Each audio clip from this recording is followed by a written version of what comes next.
রুমিন ফারহানা আপা, XYZ আরো অনেকে, বিএনপি সব এখন ভদ্র হয়ে গেছে। কিরকম? তারা প্রচুর মব মব বলবার চেষ্টা করছে। আমরা সবসময় মবের বিপক্ষে, আমরা আইন চাই, সুশাসন চাই। 32কে বারবার বলা হচ্ছে মব করা হয়েছে। তাহলে একটা মজার কথা হলো, দেখেন 32 হইল বিএনপির কাছে মব, রুমিন ফারহানাদের কাছে মব। আর পাথর মেরে হত্যা করা, এইটার আসলে কোনো নাম নাই। ইংলিশে না বললে জাতে ওঠা যায় না, সুশীল হওয়া যায় না। এই জন্য রুমিন ফারহানাদেরকে দেখবেন যে এইটা নিয়ে পাথর মেরে হত্যা করা হচ্ছে প্রকাশ্য দিবালোকে মানুষের সামনে। এইটা কি? এর মানে বিএনপি পলিটিক্স করে এখন মব নিয়া, আর তার লোক মানুষকে পাথর দিয়ে মাইরে ফেলায়। এইসব আপনারা আল্লাহর রাস্তায় বাদ দেন। আপনাদেরকে কয়েকটা কথা বলবার ব্যাপার, বিএনপির ক্ষেত্রে এই কথাগুলো বলছি। এই কথাগুলো আপনাদের সামনে এর আগেও বলবার কারণে আমাদেরকে অনেকবার বিভিন্ন ট্যাগিং দেওয়া হয়েছে।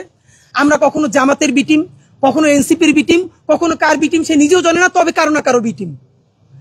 এই যৌক্তিক সমালোচনা করেছি। যদি বিটিম না বলে সমালোচনাগুলো একটু আমলে নিতেন, তাহলে আজকে আপনাদের এই পরিণতি হইতো না।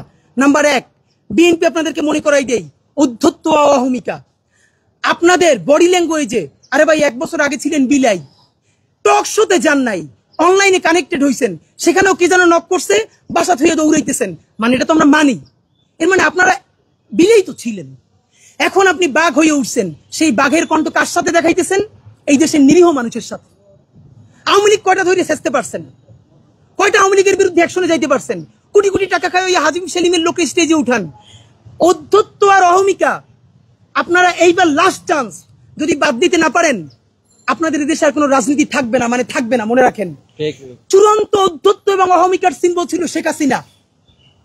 শুধু তার পদত্যাগ না, পতন হয়েছে, দিল্লিতে গিয়ে লুকাইতে হয়েছে।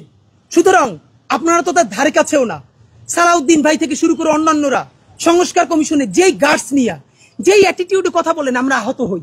আমরা আপনাদেরকে শ্রদ্ধা করতে চাই। সালাউদ্দিন ভাই, আপনি গুম ছিলেন।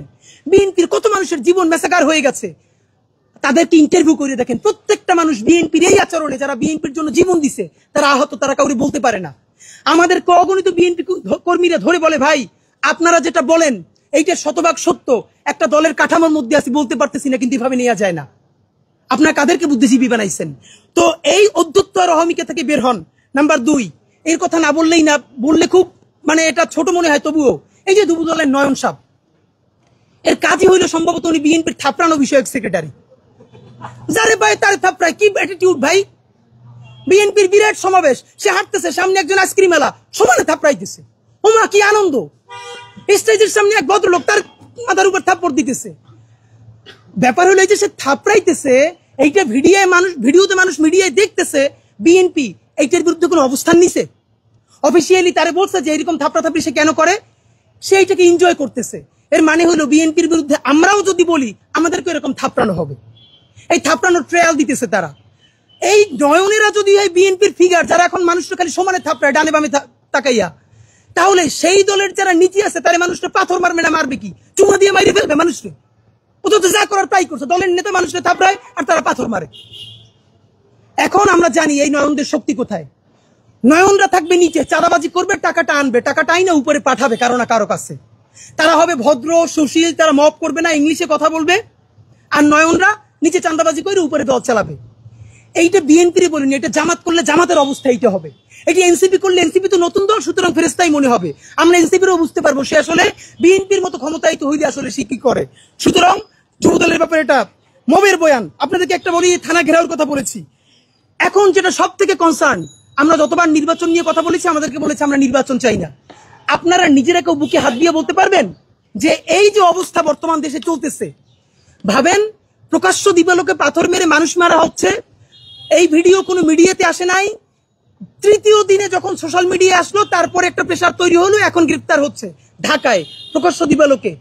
এই পুলিশের গার্ডস নিয়ে, এই আমলাতন্ত্র নিয়ে, এই সরকার নিয়ে এই দেশে কি নির্বাচন হবে?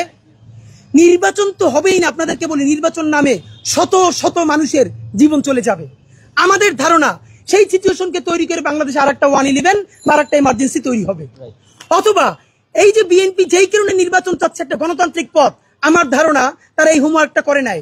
এই গণতান্ত্রিক পথে নির্বাচন দিয়া, এইরকম হাজার মানুষের জীবন দিয়া, এইখানে আন্তর্জাতিক বিশ্ব পুরো একটা অ্যাপলিটিক্যাল সরকারকে প্রতিষ্ঠা করে দিবে। তখন বিএনপিরও আর সরকারে আসা লাগবে না, এদেশের মানুষেরও আর ক্ষমতায়িত হওয়া লাগবে।